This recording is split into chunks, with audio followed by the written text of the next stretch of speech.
Assalamualaikum warahmatullahi wabarakatuh. Waalaikumsalam warahmatullahi wabarakatuh. Jadi pada kesempatan hari ini saya akan menjelaskan tentang disiplin positif. Nah, ini yang dicanang-canang oleh Pak Nadiem bahwa di sekolah itu harus diterapkan yang namanya disiplin positif. Beberapa poin yang akan saya sampaikan. Sebelum itu saya berikan dulu penjelasan tentang apa saja sih disiplin positif itu.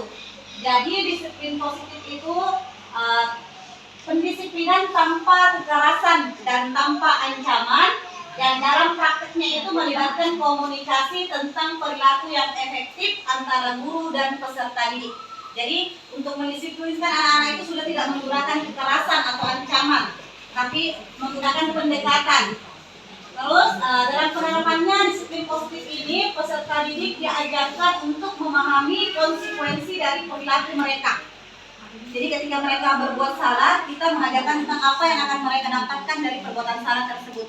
Kita terapkan nilai-nilainya yang harus ditanamkan sama anak-anak, bukan penghukuman. Misalnya, yang pertama kita ajarkan sama anak-anak tentang bagaimana beriman dan bertakwa, kemudian mandiri, bernalar kritis, itu dalam profil pelajar P5.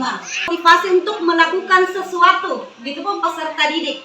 Saya membagi 3, yang pertama untuk menghindari ketidaknyamanan atau hukuman. Kadang anak-anak berbuat sesuatu atau misalnya anggaplah dia berpatuh terhadap aturan, itu bukan karena keinginannya, tapi karena ini motivasi yang pertama, menghindari ketidaknyamanan dan hukuman. Dia datang ke sekolah lebih awal bukan karena dia berperilaku disiplin tepat waktu, tapi takut dihukum. Nah, ini yang harus kita hilangkan dari pemikiran anak-anak. Kemudian yang kedua, mendapatkan imbalan. Siapa di sini yang mungkin pernah mengajar, ketika anak-anak dikasihkan imbalan, dia lebih bersemangat. Tetapi ketika sudah tidak dikasih imbalan, sebaliknya. Karena motivasi dalam diri anak-anak yaitu mendapatkan imbalan dari gurunya. Nah, itu tidak baik sebenarnya. Yang harus kita terapkan, yaitu yang ketiga, menjadikan anak itu ingin dan menghargai diri sendiri dengan nilai-nilai yang mereka percayai. Jadi dia melakukan tugas tersebut karena dia percaya dengan menyelesaikan tugas tersebut akan berdampak baik sama dirinya, bukan mengharapkan imbalan ataupun karena takut dihukum. Jadi ini nilai-nilai mana yang tadi yang saya jabarkan tadi, sudah tanah air, kemudian jujur, kemandirian. Anak-anak harus memiliki nilai-nilai tersebut. Jadi 3 restitusi. Mungkin ini awam bagi teman-teman ya. Ada yang pernah dengar sebelumnya istilah segitiga restitusi? Ya, tidak ya. Istilah segitiga restitusi ini adalah penyelesaian masalah ketika kita menghadapi anak-anak yang bermasalah itu. Kita menerapkan segitiga restitusi karena kita sudah tidak dilarang menghukum, dilarang memberikan hadiah dan sebagainya. Ini yang harus kita terapkan, segitiga restitusi. Di segitiga restitusi itu ada 3 langkah. Yang pertama, menstabilkan identitas. Di menstabilkan identitas itu kita akan semua akan melakukan hal terbaik yang bisa kita lakukan. Misalnya kita harus ketahui dulu ini anak-anak berbuat salah karena apa, ya kan? Memposisikan diri kita seperti anak tersebut. Jangan langsung menghakimi. Wah, tidak, memang begitu orangnya. Tidak. Kita harus tahu dulu, pahami dulu anak-anak ini bermasalah karena apa. Kemudian ada yang namanya validasi tindakan yang salah. Jadi anak-anak itu melakukan kesalahan bukan dalam pemikirannya dia tidak salah. Dia merasa kesalahan itu benar. Makanya dibutuhkan yang namanya validasi tindakan yang salah. Anak-anak mungkin menjahili temannya kalau menurut kita salah. Tapi dari posisinya anak-anak itu benar karena dia mencari kesenangan misalnya atau bercanda dengan temannya. Walaupun sebenarnya itu tindakan yang salah. Kemudian menanyakan keyakinan. Nah, ini yang akan kita pelajari lebih dalam, keyakinan. Keyakinan itu apa yang kita sepakati dengan anak-anak. Keyakinan apa yang kita tanamkan dari anak-anak. Misalnya keyakinan positif, misalnya tidak boleh membuli. Berarti larangan membuli di situ. Itu keyakinan. Kalau misalnya dia membuli, apa dampaknya? Membuat dulu keyakinan keras. Karena keyakinan keras ini yang akan menguatkan anak-anak untuk tidak melanggar. Di kelas saya sudah ada keyakinan keras, tapi masih banyak yang perlu diubah. Karena keyakinan kelas yang saya buat lebih kepada peraturan kelas, bukan keyakinan. Bedanya peraturan kelas sama keyakinan, kalau peraturan ada misalnya tindakan, misalnya tidak boleh, berarti saya memaksa anak tidak boleh. Tapi kalau keyakinan, apa yang mereka lakukan supaya itu tidak terlaksana, tidak terjadi. Misalnya tidak boleh membuang sampah, berarti saya bukan tidak boleh di situ, tapi memungut sampah. Itu yang namanya keyakinan. Jadi anak-anak yakin bahwa kita harus memungut sampah, bukan tidak boleh membuang sampah, gitu. Itu bedanya keyakinan sama peraturan. Ada yang namanya kebutuhan dasar manusia. Nah, untuk menciptakan disiplin positif, kita juga harus memahami 5 kebutuhan dasar manusia. Kapan kita sebagai seorang guru tidak memahami ini, disitulah terjadi anak-anak yang menurut kita nakal, anak-anak yang menurut kita malas, anak-anak yang menurut kita melanggar, karena kita tidak memahami 5 kebutuhan dasar manusia. Jadi manusia itu memiliki 5 kebutuhan dasar. Yang pertama, bertahan hidup. Bertahan hidup itu jadi jangkian ketika ada peserta didik kita yang dia lebih mau dibanding temannya. Dia melakukan cara apapun untuk bertahan hidup.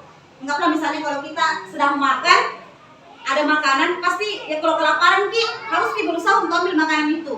Nggak diurus perasaan orang lain, karena memang kita manusia ada kebutuhan yang namanya bertahan hidup.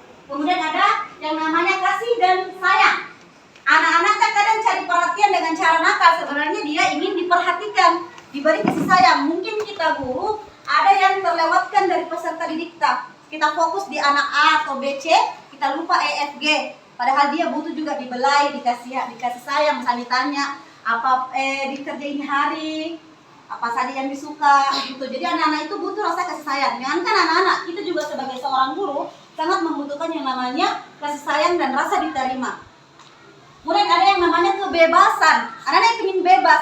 Nah, kita mengajar di kelas terus, anak-anak bosan di kelas. Dia ingin belajar di luar kelas. Sekali-kali belajarlah di luar kelas supaya anak-anak merasa bebas. Adakan study tour, adakan study banding. Kalau proyek terlalu sulit, study tour, study banding di luar kelas bisa mengajar di bawah pohon yang rindang, biar mereka merasa bebas, tidak terlalu tertekan. Kesenangan, kita harus menciptakan suasana belajar yang senang. Anak-anak belajar dengan tertekan, tidak senang, yakin saja tidak ada masuk ilmunya. Anak-anak lebih paham, lebih lama mengerti ketika kita mengajar dengan cara yang senang. Kenapa pelajaran olahraga sangat disenangi oleh peserta didik? Karena lebih banyak senangnya, lebih banyak bermainnya. Saya yakin kita di sini waktu dulu di bangku sekolah pasti paling suka pelajaran PJOK. Iya, karena pelajaran PJOK menuntut kita untuk bergembira, untuk senang, tidak menyaksikan teori panjang lebar. Nah, di kelas juga harus begitu yang kita terapkan. Lebih sedikit teori, banyak aksi dan banyak praktek. Karena anak-anak memang itu lebih melekat di kepalanya kalau praktek dibandingkan teori.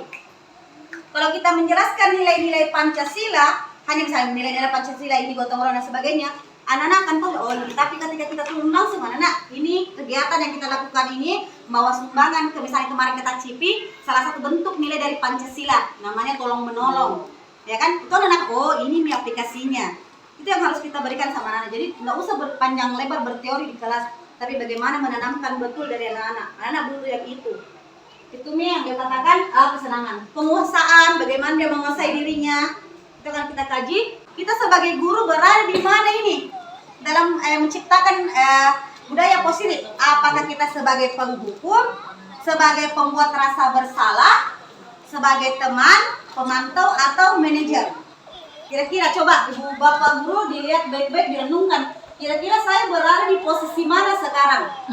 Ya? Kelima, posisi kontrol tadi. Sebagai apa kira-kira kita? Naren! Sini kamu! Selamat pagi, Bu. Selalu terlambat. Kamu deh, pasti terlambat. Maaf, Bu. Saya... Apa? Apa coba? Alasan kamu apa lagi? Kapan sih kamu tidak terlambat? Malas sekali ya kamu jadi anak. Saya... Dasar pemalas. Gak kapok-kapok sih kamu. Sudah berapa kali terlambat? Sana, kamu keliling lapangan basket 2 kali. Ini posisi apa Kenapa saya kira-kira? harus ke lapangan basket, Bu? Kenapa? Kamu lawan ibu. Berani-beraninya jawab. Sudah terlambat, masih berani jawab pula. Sekarang, keliling lapangan basket 5 kali sekalian. Biar kapok. Cepat. Selamat pagi, Bu. Selamat pagi, Naren. Maaf, Bu. Saya terlambat. Iya, sekolah masuknya jam 7, sekarang sudah jam 7.20. Jadi sekarang bagaimana ini, Naren? Maaf, Bu. Saya lupa setel alarm saya semalam. Baiklah, menurut kamu, keyakinan sekolah yang mana yang perlu kamu tingkatkan?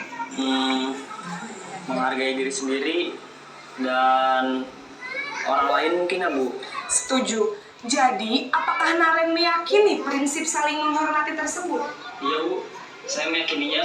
Apakah kalian bersedia memperbaiki masalah keterlambatan ini? Bersedia, Bu. Bagaimana kamu akan perbaiki masalah keterlambatan ini? Saya akan coba untuk tidak lupa menyetel alarm saya, Bu. Oke. Sekarang kira-kira kita di posisi kontrol yang mana? Apakah penghukum, pembuat rasa bersalah, teman, pemantau, atau manajer?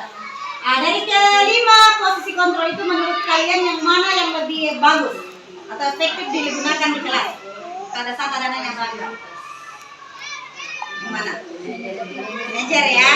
Iya, kenapa? Karena manajer, anak-anak diminta untuk menyelesaikan masalah yang mereka hadapi, kemudian ditanyakan kembali keyakinan apa yang sudah disepakati. Terima kasih.